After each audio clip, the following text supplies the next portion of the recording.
All right, guys, we got Coach Davis here. Coach, you want to start us off an opening statement?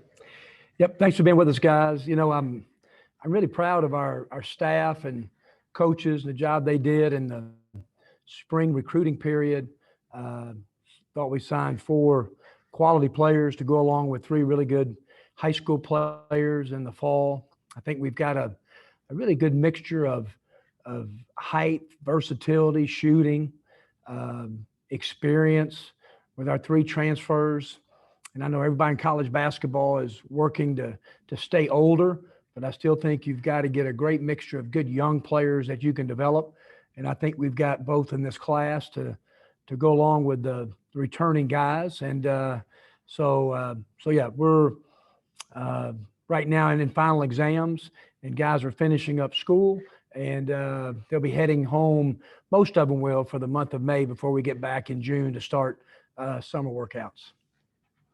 Questions for Coach? Ben, start us off.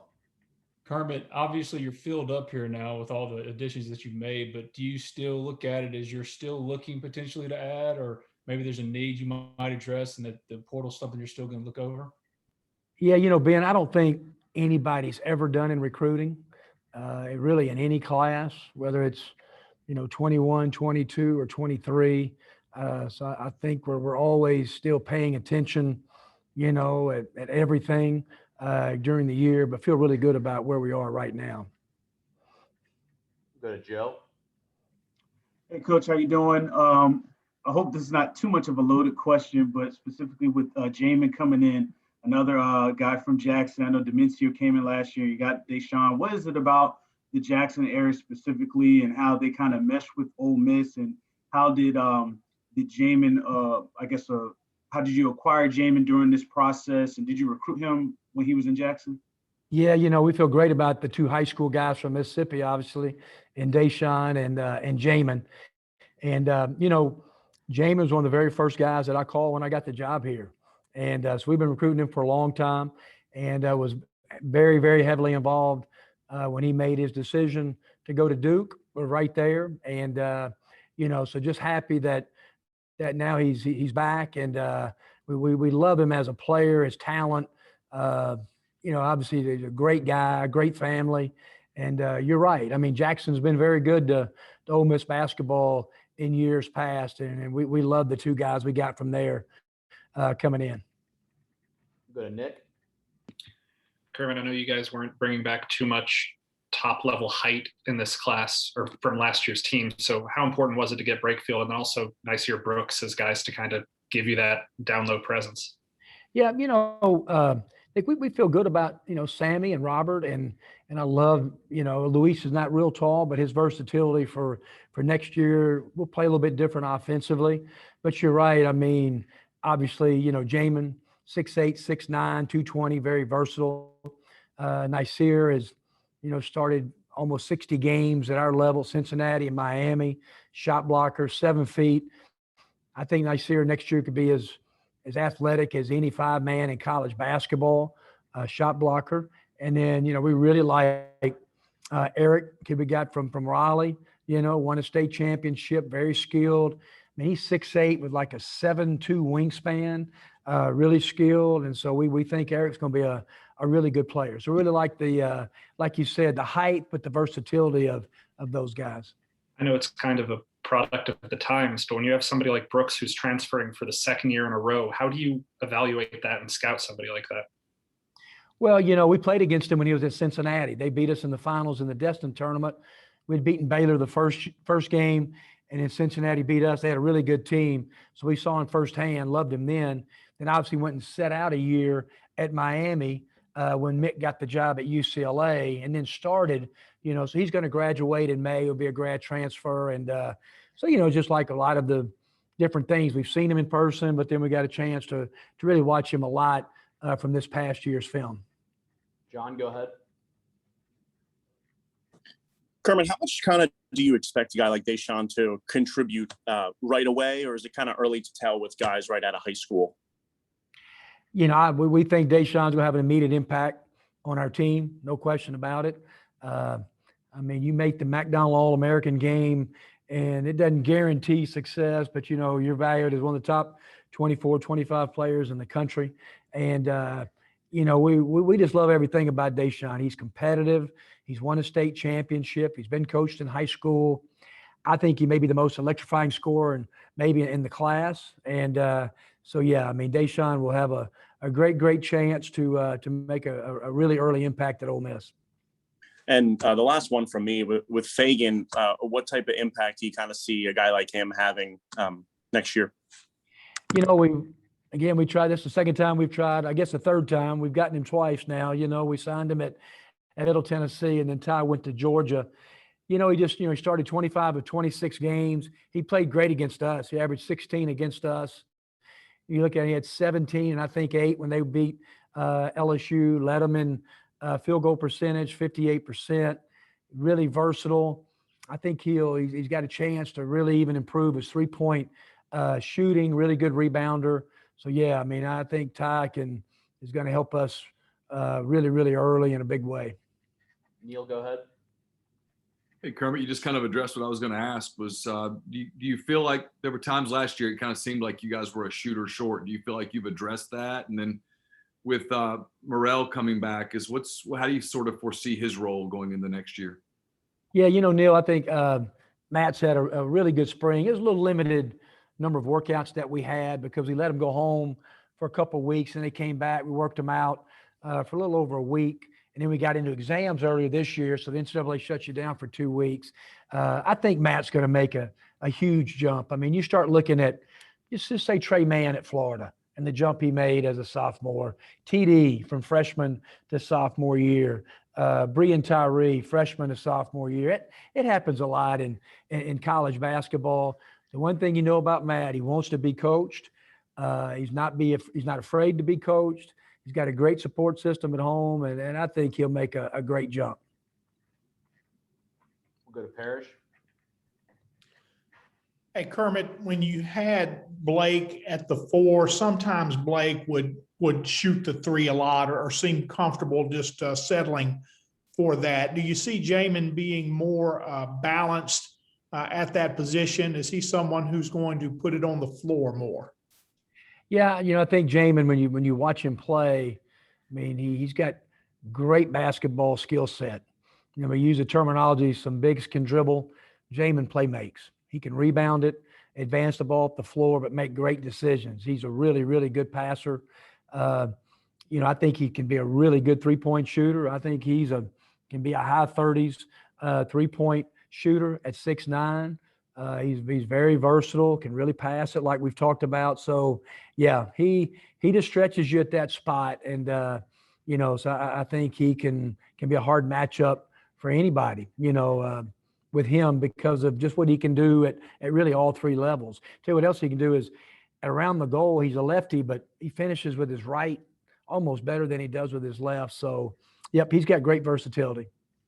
Sammy seemed to be playing with a lot more confidence at the end of the season. What did you see in him? What kind of jump do you expect from him next year? Yep. I think that, you can remember the Kentucky game where he played great, and it was a big part of us beating Kentucky at home. I just think that, his confidence level is a lot better.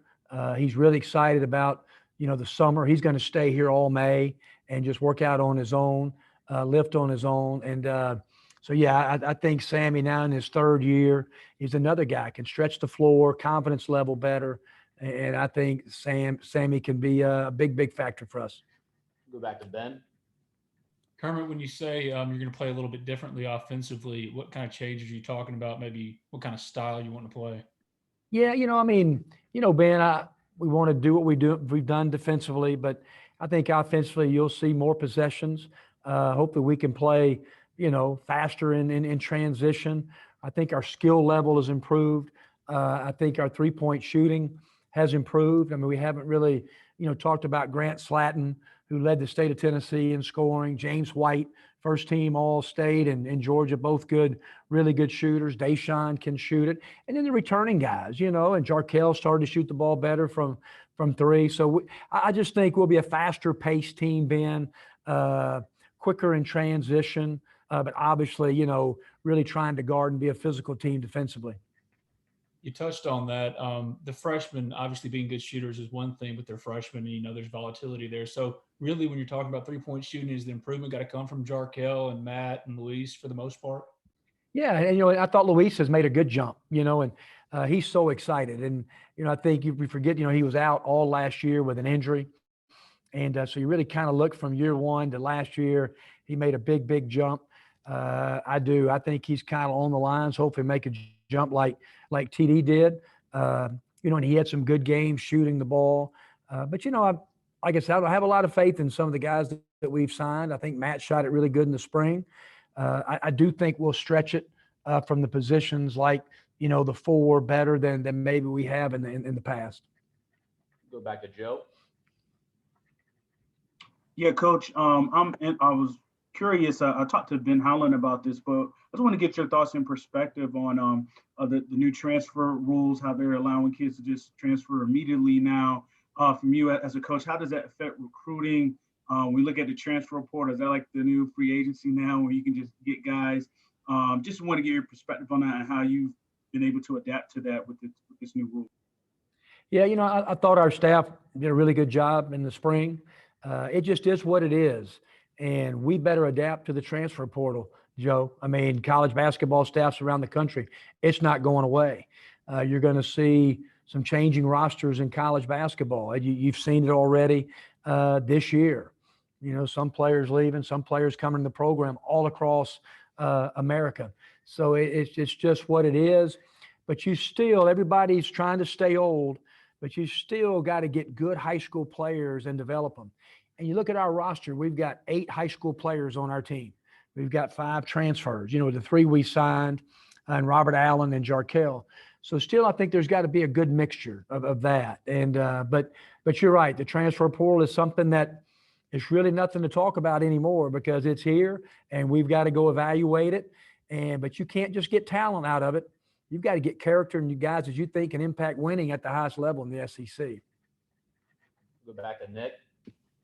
Kermit, going off of that, just out of curiosity, when you have a player like Fagan who's transferring within the conference, what does that do for the league when you have players that are able to kind of switch teams like that? Yeah, it's not 100% done deal. It's something that, our conference is going to vote on, the interconference transfer policy. Right now they have to sit.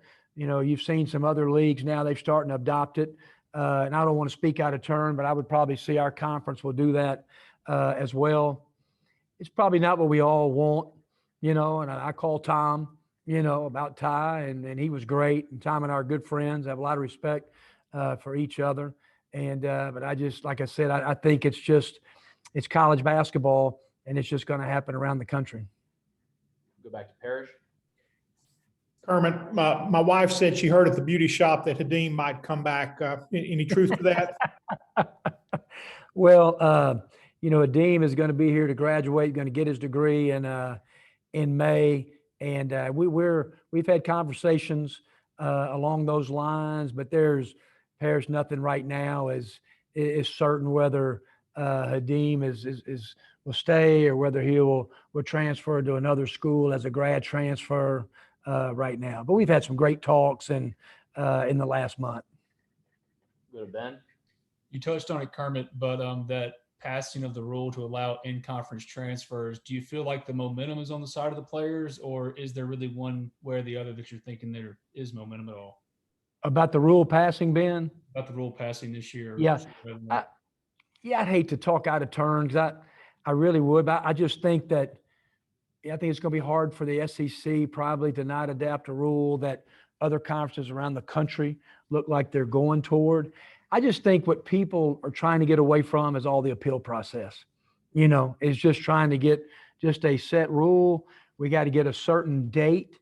Ben, it's going to be, I think maybe July 1 this year, may get moved up to maybe May 1 next year. And after that, we'd all like to see after that, there's no appeal. It's just you go sit out another year. And so I think that's what we want to give the players a right to transfer one time. I think what happened, it was just so many appeals, system getting bogged down. How does this guy get eligible? This guy doesn't. And I think that's just something we're all, trying to get away from. Any more questions for Coach? All right, Coach, thank you. Thanks, guys, for joining. Thank you, guys. Appreciate you.